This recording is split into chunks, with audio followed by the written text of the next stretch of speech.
میرے بچپن کی بات ہے، عمر تھی کوئی 8-9 سال. میں مسجد سے نماز پڑھ کے نکلا تو ایک بڑی بھی کھڑی تھی. مجھے کہنے لگی بیٹا ادھر آؤ. ان کی گود میں بچہ تھا، رو رہا تھا.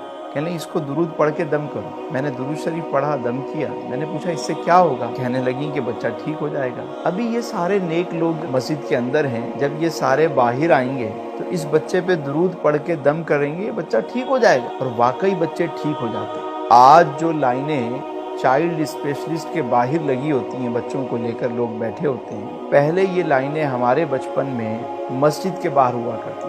مغرب کی نماز کے بعد لائن لگی ہوتی، جن کے بچے بیمار ہوتے لوگ نکلتے، دم کرتے، بچے ٹھیک ہو جاتے. کیوں؟ جب میں نے اس پہ غور کیا کہ ایسا کیوں ہوا، مجھے یاد نہیں پڑتا کہ میں کبھی چائلڈ اسپیشلسٹ کے پاس بچپن میں گیا ہوں. ہمارے دور میں تو ایسا کچھ تھا ہی نہیں. تو اس کی وجہ کیا تھی؟ وجہ یہ تھی کہ لوگ تقسیم کرتے تھے. گھر میں تھوڑا سا سالن پکتا لیکن پڑوس میں تھوڑا سا ضرور بھیجا جاتا. گھر چھوٹے تھے لیکن دل کشادہ تھے. مہمان آ جاتے تو لوگ ایڈجسٹ کر لیتے تھے. ہم دیکھتے ہیں کہ لوگ تقسیم کرتے تھے. ایسا کیوں ہوتا تھا کہ سکون کیوں تھا، اطمینان کیوں تھا، لوگ بیمار کم ہوتے تھے؟ وجہ کیا تھی؟ وجہ یہ تھی کہ لوگ تقسیم کرتے تھے. جمعرات ہوتی، کوئی ریوڑیاں بانٹ رہا ہے، کوئی جلیبیاں بانٹ رہا ہے، کوئی میٹھے چاول پکا کے تقسیم کر رہا ہے. ارے تقسیم کرتے تھے. سبزی لینے جاؤ تو سبزی دینے والا سبزی دینے کے بعد تھوڑا سا دھنیا، پودینہ، تھوڑی مرچیں ویسے ہی ڈال دیتا تھا.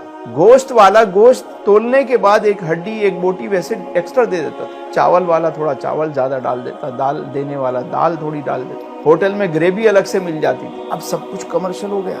آدھا کلو کسی سے مانگو تو وہ 400 گرام دیتا ہے. اگر کسی سے 1 پاؤ مانگو تو 200 گرام ملتا ہے. ہر چیز کمرشل ہو گئی ہے.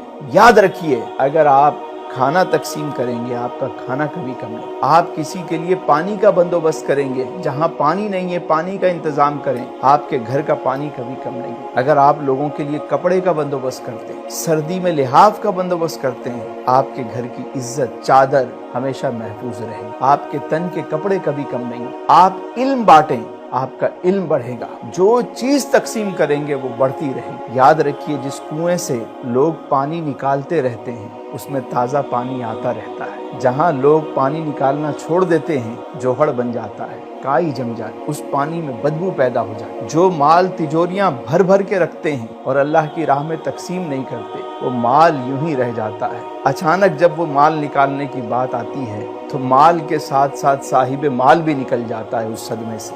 دیتے رہیں، آتا رہے گا، آتا رہے گا. دین کی بات پھیلانا صدقہ جاریہ ہے. ثواب کی نیت سے ویڈیو کو شیئر ضرور کیجیے. جزاک اللہ.